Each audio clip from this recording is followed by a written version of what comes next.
বাঙালিরা কি না চায় বলো? বৃষ্টি হলে বলে যে রোদ আসছে না কেন, আর রোদ হলে বলে বৃষ্টি কোথায় গেল। যাই হোক, আমাদের মানে সবারই সেম অবস্থা। বৃষ্টিতে সবাই কেমন আছো বলো?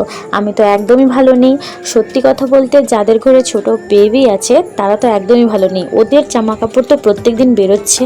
হ্যাঁ, তো আমি তো মানে বলতে পারবো না, মামা হওয়ার পর থেকে প্রত্যেক দিন আমি মানে সকাল বিকাল জামা কাপড় কাচতেই আছি। যাই হোক, আমার আরও জমে আছে। ঠিক আছে, মায়াপুর গিয়েছিলাম ঘুরতে, সেখানে ততদিন থেকেই যে জমে আছে কি বলবো। চলো, আজ অনেক দিন পরে গ্যাসের কাছে অনেক নোংরা হয়ে গেছিলো, পরিষ্কার পরিচ্ছন্ন করছি। আজকে যে তোমাদের সাথে আমি ভিডিওটা শেয়ার করব সেটা হচ্ছে সোমবারে আর মঙ্গলবারে। ঠিক আছে, তো ভালো করে সুন্দর করে গ্যাস ওভেনের কাছে পরিষ্কার পরিচ্ছন্ন করে চান টান করে এসে পুজো করে নিয়েছিলাম। দুপুরে খেয়েছিলাম ভাত, আলু সেদ্ধ আর আম আর দই। ঠিক আছে, তো আজকে আমি নিরামিষ খেয়েছি। তো সবাই হয়তো প্রত্যেক সোমবারে অনেকে জল ঢালতে যায়, আমি কিন্তু একটা সোমবারই যাব, তো ওটার জন্য আমি নিরামিষ খেয়ে নিলাম। ঠিক আছে, তারপর দেখতে পেলে দুপুরবেলা আমার বর গোপুসোনাকে বাতাসা দিয়ে দিল। আমি তো সকালের সেবা দিয়ে দিয়েছিলাম। তারপরে দেখো, এই যে পরের দিন সকালবেলা কি অবস্থা, চান করে এসে কাপড় শোকাচ্ছি, মানে শোকাবো কি শোকাবো না সেটাই ভাবছি। এত বাতাস হচ্ছে, মেঘলা ওয়েদার, বাতাস হচ্ছে বলে সেই জন্য দুটো শাড়ি শুকিয়ে দিলাম যাতে একটু শুকিয়ে যায়। তারপরে শাড়িগুলো শুকিয়ে দিয়ে এই যে ঘরটা ঝাড় দিয়ে দিচ্ছি সুন্দর করে।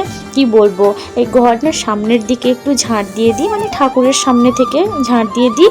প্রত্যেক দিন সম্ভব হয়ে ওঠে না যে পুরো ঘরটাকে ডিপ ক্লিন করবো। অনেকে প্রত্যেক দিন ঘর মুছে, কিন্তু আমার দ্বারা হয় না। আমার মামামটা হওয়ার পর থেকে না, মানে আমি উঠে কখন চান করব সেটাই ভাবি, উঠতেই দেয় না আমাকে, এত বদমাশ হয়েছে। তারপরে ওর পাপা ডিউটি যায়। যাই হোক, এখানে ঝাড়টার দিয়ে গেছিলাম ছাদে, ছাদ বাগানে ফুল তুলতে। দেখেছো কত সুন্দর ফুল হয়েছে? এই ফুলটাকে তোমরা কি ফুল বলো গো? তো যাই হোক, এই যে এটা তো অ্যাডোনিয়াম হয়েছিল কটা। রজনীগন্ধা দেখলে, আমার প্রত্যেক বছর রজনীগন্ধা ফুল ফোটে। ঠিক আছে, এই সময়ে। তো যাই হোক, বাগানের অবস্থাও খারাপ হয়ে গেছে, যে পরিমাণ বৃষ্টি হচ্ছে। তো এই যে ফুল তুললাম, আর সকালে কাকি শাশুড়ি তুলেছিল, ওই ফুল দিয়ে আমি পুজো দিব।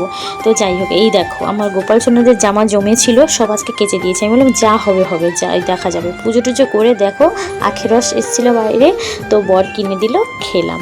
হ্যাঁ, তারপরে চা করে নিলাম, চা খেয়ে নিলাম। এই যে পাখুপুরি ঘুম থেকে উঠেছেন, একটু ওনাকে আদর যত্ন করতে হবে, দিলে ওনার মানে মুড ফ্রেশ হবে। যাই হোক, ছাদের উপর সব কাজ করে এসে এই যে নিচে চলে এসেছি। আজকে মঙ্গলবার, ঢ্যাঁড়স আলুর তরকারি হবে, সাথে হবে ডিম আলুর ঝোল, আর একটা কালো মানে মাছের টক হবে। কালো টক আমি বলি যেটাকে, তেঁতুল টক, পাকা তেঁতুলের টক। ঠিক আছে, সব কেটে কুটে রেডি করে দিলাম। আর ডিমের ঝোলটা আমি রান্না করব, আর বাকিটা আমার যা রান্না করবে। চলো, ভিডিওটা কেমন লাগলো অবশ্যই কমেন্ট করে জানাবে।